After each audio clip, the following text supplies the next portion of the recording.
a gente vai falar sobre fluxo menstrual intenso. Saber o quanto a gente sangra é super importante, porque o volume da nossa menstruação pode ser um sinal de que a gente tem alguma doença, por exemplo. Então fique aqui comigo que hoje a gente vai falar sobre o quanto é normal menstruar, as causas desse possível aumento da menstruação, outros sintomas que podem estar associados e podem indicar algum problema e também como lidar com o fluxo menstrual intenso.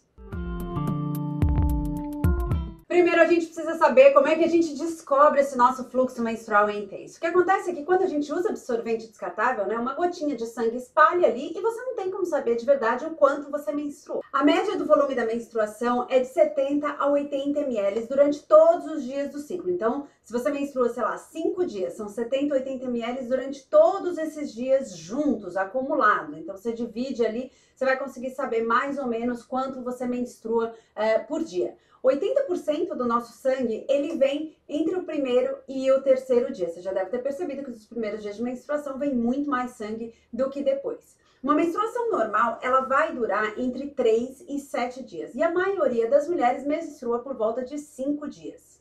Até 160 ml é considerado normal. Acima de 170 é considerado menorragia, que é quando a gente tem realmente o fluxo menstrual muito intenso e passa a ser um problema. Mas 95% das mulheres sangra menos do que 160. O mais comum é a gente achar que sangra demais e nem é tanto assim. E a menstruação que a gente vê, a gente acha que é só sangue, Mas de 45 a 50% daquilo que tem ali é sangue. O resto são outras substâncias que compõem a nossa menstruação.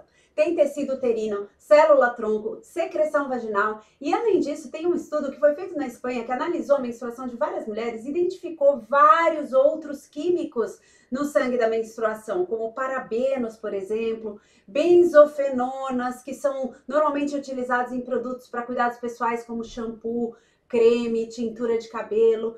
Produto de higiene feminina, como por exemplo desodorantes íntimos, lenços umedecidos íntimos, sabonetes íntimos que as mulheres usam dentro da vagina, mas não deveriam usar. Se você quer aprender como fazer a higiene correta ali da sua região íntima, dá uma olhada aqui nesse vídeo que a gente explica tudinho como fazer e o que não pode usar. Bom, mas fato é que quem tem fluxo intenso sofre. É uma tortura, ficar indo ao banheiro toda hora, você fica preocupada se vai vazar, acaba deixando de fazer atividade física por conta da menstruação. E se a gente for pensar, a gente menstrua por 40 anos na vida, gente. Não dá para ficar 25% dos nossos dias limitada, Então, uma forma que você tem, tanto para ter mais conforto durante a menstruação, quanto para poder medir e saber de verdade quanto você menstrua e poder relatar para o médico, o ideal é você usar o coletor menstrual. Ó, ele tem marcações de volume, então você consegue saber de verdade quanto você menstrua. Se você passa desses 160 ml que eu falei aqui, que seria o considerado normal, tá? O coletor menstrual também ele pode ser usado para entrar na piscina, para entrar na água do mar, para dormir, para fazer atividade física, então ele fica dentro do seu corpo, nada fica do lado de fora, deixa a vulva respirar e não vai alterar o pH, porque quando a gente usa absorvente, Então aqui, ó, imagina quanto que tem aqui, tem 10 ml de sangue. Então, parece que é bastante, mas não necessariamente tem muito fluxo. O sangue, quando ele entra aqui em contato com o ar, tem aquele cheiro horroroso e tudo mais, O absorvente interno, ele também desregula aumenta o risco de infecção, porque ele desregula o pH vaginal. Então, só 35% do que você vê ali que o absorvente interno sugou é a sua menstruação. O resto é a tua umidade natural, são as defesas naturais ali da sua vagina. Bom, mas aí tá, você usou o coletor menstrual, descobriu que você de verdade sangra pra caramba. Então, o que pode ser isso?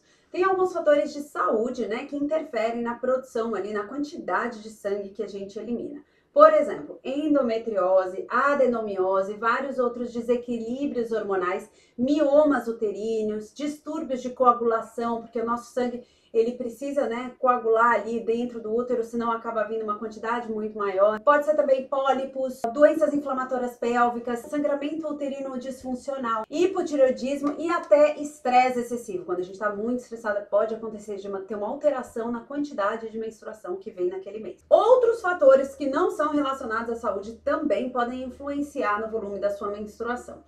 A adolescência. Então, nos primeiros anos de menstruação, o mais comum é que a gente tenha um sangramento mais abundante. Então, se você tá na adolescência, começou a menstruar tem poucos anos, o mais provável é que você tenha muito mais sangramento ali nessa fase mais jovem do que você vai ter durante a fase adulta. Histórico familiar também conta. E o uso de DIU. O DIU é um dispositivo hormonal que ele fica dentro do útero. Olha só, ele fica aqui dentro do útero, esse DIU de cobre ou cobre prata, ele fica aqui dentro e os fiozinhos ficam aqui logo na entrada do colo do útero. O que o DIU acaba causando é meio que um processo inflamatório constante, normal, não tem problema, mas acontece isso e aí o útero acaba descamando mais sangue, então produz mais sangue, elimina mais sangue. Então quem usa DIU de cobre ou DIU de cobre e prata vai ter um sangramento mais aumentado em muitos dos casos. Outra situação que aumenta o volume de sangue que a gente perde pela vagina, mas não é menstruação, é o período pós-parto. Então depois que nasce o bebê, uma área toda ali de dentro do útero fica como se estivesse crua, foi a área que saiu a placenta. E lá vai ficar jogando sangue, né? O sangue da mãe que ia para a placenta acaba indo direto para o útero e sai pela vagina. Isso não é menstruação, é um sangramento normal. A gente costuma sangrar entre 4 a 6 semanas depois do parto, independente do tipo de parto, você vai ter esse sangramento.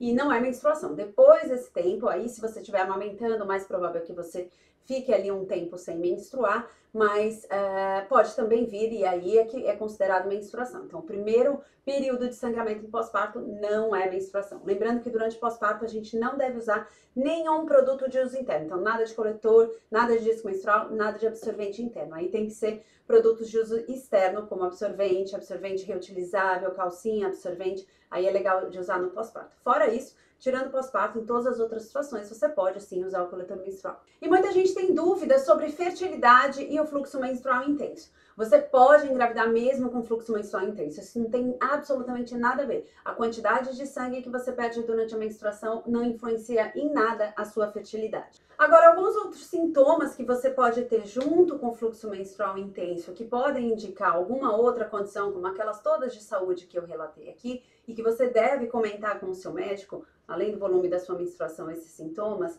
é a presença de coágulos. Coágulos são pedacinhos de sangue, né? Tem gente que fala, é um bifinho que tem ali. É um pedacinho de sangue, é um sangue que coagula e depois sai pela vagina, ou ele desce tão rápido do útero, porque o volume é tão intenso, que não dá tempo dele... A gente tem ali no colo do útero uma ação que é anticoagulante, justamente para o sangue descer mais fluido. Se o sangue fica paradinho ali, dá tempo de dissolver. Agora, se o sangue desce muito rápido, ele acaba vindo mesmo em pedacinhos. Tem um vídeo também só sobre coágulo aqui em cima para você assistir depois. E cólica menstrual. Cólica, gente, é normal a gente sentir que a gente tem útero, a gente sentir que ele tá ali quando tá vindo a menstruação, um dia antes, no dia que vem ou até um dia depois.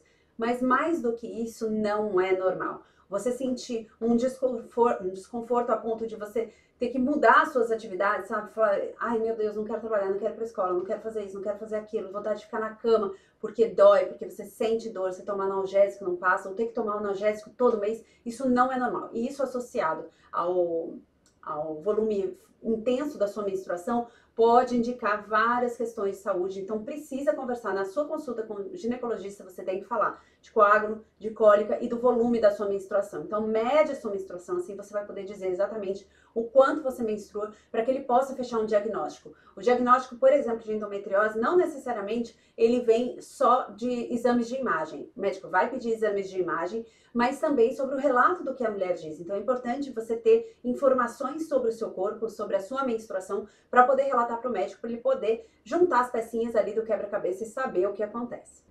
Além dos exames de imagem, é possível que o médico te peça um exame de sangue para saber se você tem anemia, porque não é normal a gente ficar perdendo 200 ml de sangue todo mês. O nosso corpo não dá conta de repor. E aí você vai ter todos aqueles sintomas de anemia, vai ficar cansada, aquela fadiga, aquele estresse, aquela vontade de ficar na cama. Falta de energia. Por quê? Porque os glóbulos vermelhos ali, né, no nosso sangue, eles carregam oxigênio. E se a gente tem poucos deles, ele leva pouco oxigênio para as células todas e para o corpo como um todo. Então diminui a tua disposição, você fica com baixa energia, isso aumenta também o risco de infecção, porque diminui a resposta ali do nosso sistema imunológico. Então não é para deixar fluxo menstrual intenso passar batido. Você precisa saber o quanto você menstrua e você precisa falar com o seu médico para poder tratar caso isso seja realmente um problema. Se você gostou, aprendeu alguma coisa nova, já deixa o seu like aqui e se inscreve no canal para saber mais sobre saúde íntima, sobre menstruação, sobre sexualidade, sobre produtos para a gente usar durante a menstruação e tudo mais que a gente fala aqui no canal da Ensino. Beijo grande! e até o próximo.